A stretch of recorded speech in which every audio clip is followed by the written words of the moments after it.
Okay, I think this is working. This time around, I was able to Bluetooth connect it to my phone so I could trigger start and stop this video.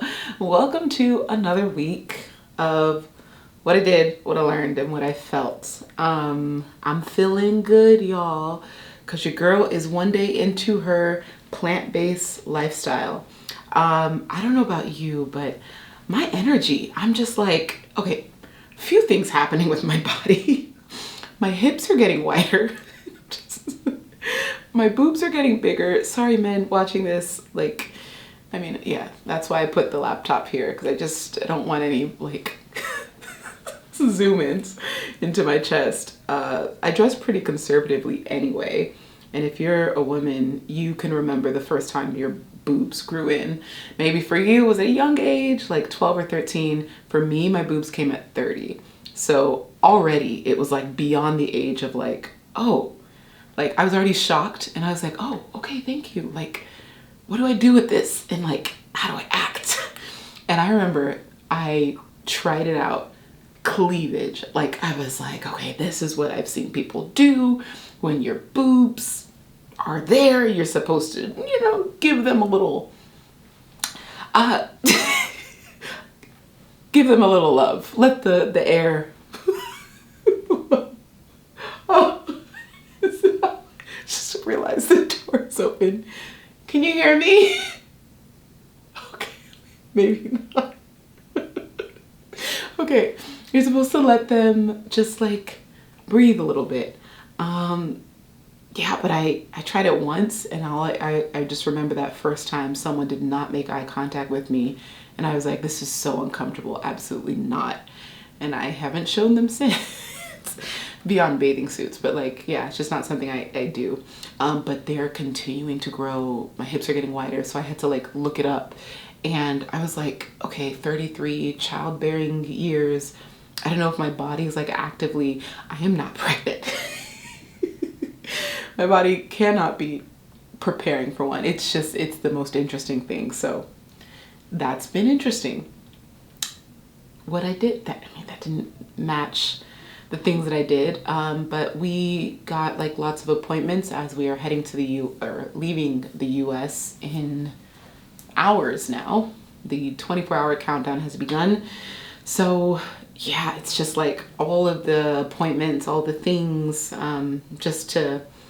out of convenience. Cause like you can of course like go to a dentist office in the Philippines, but I'm like, let me just handle all the things I need to do now with my usual people. We also, what else did we do? We had an interview with a new counselor. Like our premarital counselor is a Balinese woman, bless her heart, we love her, but she doesn't take virtual appointments. So we know that we can only use her when we're in Bali. So we wanted to find someone that, yeah, we can meet with once a month or every few weeks while we're on the road or just on a more consistent basis virtually when we're not in Indonesia. So yeah, we met with him and he was great. We had been on the search for one for a while and I remember we were like ghosted the first couple times. We were like doing consultation calls. So we were just like really excited that he showed up. He was like 1 minute late and we were already like, see, we're not meant to like, yeah, anyways, we were really happy with I'm sorry, I'm so delirious because we haven't been sleeping well. Like when you're in that countdown, when you have to pack, you have to do all of these things. We're in the middle of launch. Like our launch cycle is like 3.5 weeks long. So it's like a lot. Daily marketing, emails, newsletters, posting. We're still doing some refilming and editing of some videos, doing surveys for new videos to add to this program. So it is definitely like the most comprehensive program I've ever been a part of. And I'm so grateful that I get to like co-create it because it is like the complete toolkit of everything that you would need on your entrepreneurial journey. And it's not just from like experience, it's from education, it's from expertise. It's from like Stefan brings a lot of that consulting, startup culture, world organization, SaaS software, prototyping, design, thinking, like very, very neurotypical brain. And my neurodivergent self can bring the creative, intuitive, guerrilla marketing, like off the wall, nuanced, colorful, dynamic range of 20 years in the game of creating on the internet. So it's just been really, really, really fun.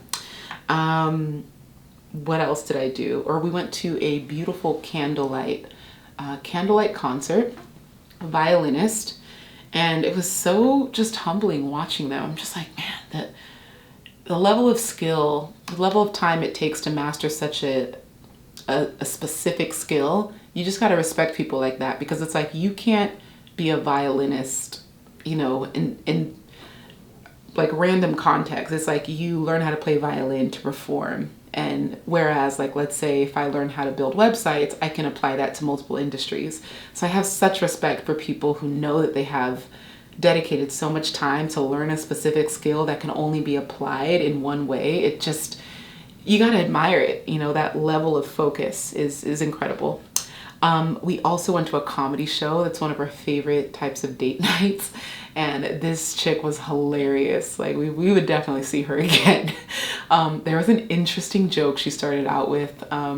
She was like, if you're a minority, like, you know, raise your hand, make some noise. And she's like, if you're a white person, make some noise. She's like, now I need every white person to find a minority and on a count of 3, apologize. That was hilarious. It was just so random. She was like, I feel racial tension in the room. It was, I think what's great about comedy shows is that all the things that we have so much awkwardness about, like they can just bring so much levity and truth to the conversation. So we really appreciated just the humor. We've been doing these like daily morning table conversations. Like if you go on Amazon and you type in conversation cards, you can even type in specifically romantic ones. Yeah, you just pull a question every morning. We'll do it for like 20 to 30 minutes. And it's such a great way to intentionally dedicate time to learning each other.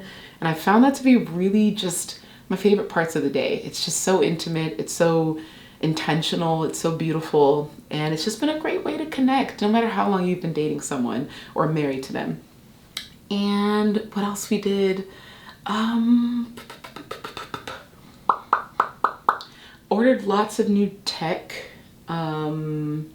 Just lots of different things. Oh, back to the vegan, or vegetarian. I don't know what I'm trying yet. Like, I just want it to be like a 30-day experiment. And then if 30 days I feel better, I'm gonna do 90 days.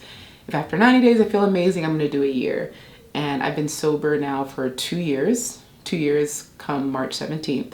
So I'm like not opposed to any challenge of cold turkey anything. Like I'm always happy to try something if it's going to benefit my future self.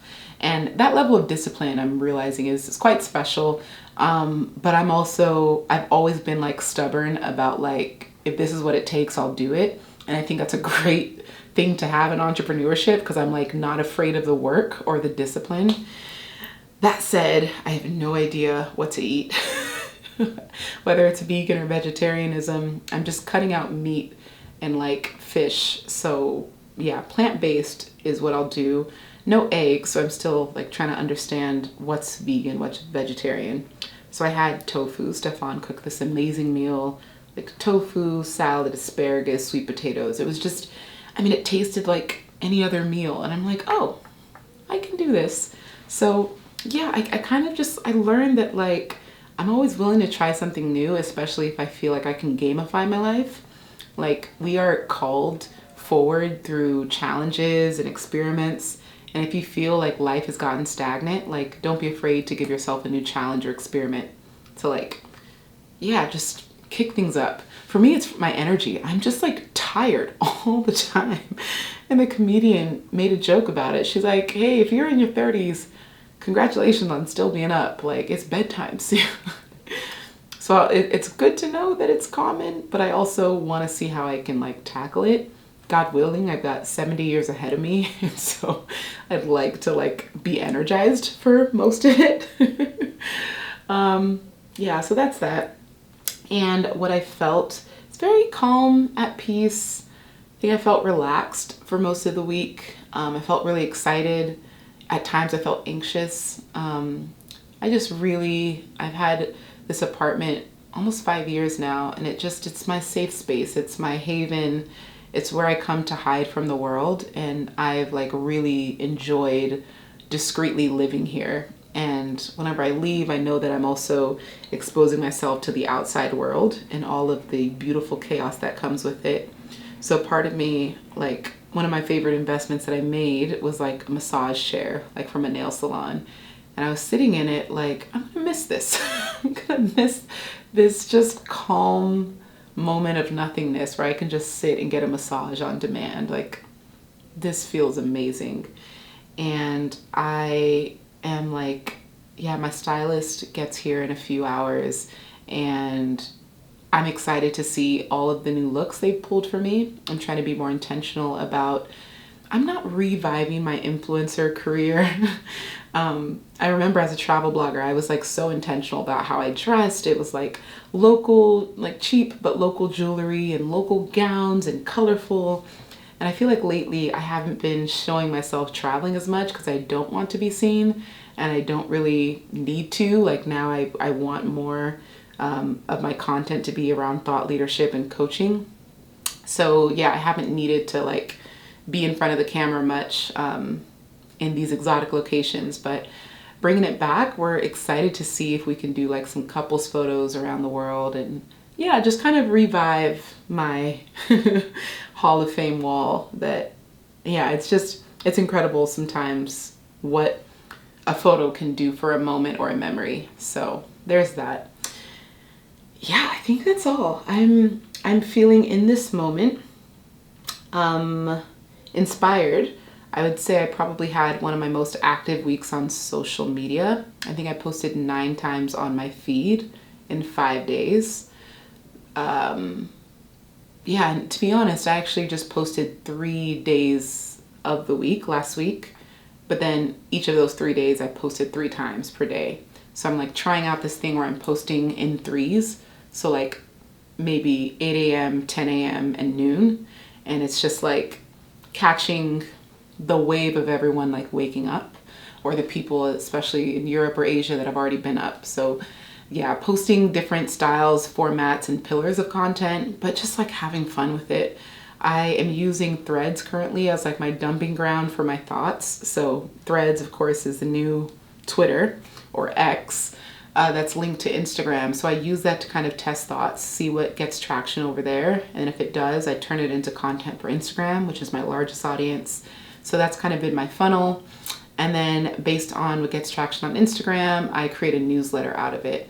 So that's kind of been like my, I don't know, how I'm like navigating things. It's working for now, but it's allowing myself to do, like to create multiple pieces of content from like a singular thought. And that has been, yeah, just a lot more simplistic and sustainable, especially knowing that I'm going to be on the road, and I'm always less creative when I'm traveling because so much of my brain power is going towards translating the currency, the language, the food, navigating, checking in, checking out. So I want to dedicate as much current time to creating systems that allow me to just like post with ease when I'm traveling. So there's that. I'm really looking forward to these next few weeks / months on the road. And this next video you will see in another country, and I'm really excited to just continue this weekly public diary video thingy. So thank you for tuning in, for your support, for the kind comments. I love reading what you all have to say and just your own personal check-ins. It's cool kind of getting to know the community on here. But y'all have a beautiful week ahead. Thank you for watching, and I will see you next week. I'm just gonna click stop on here.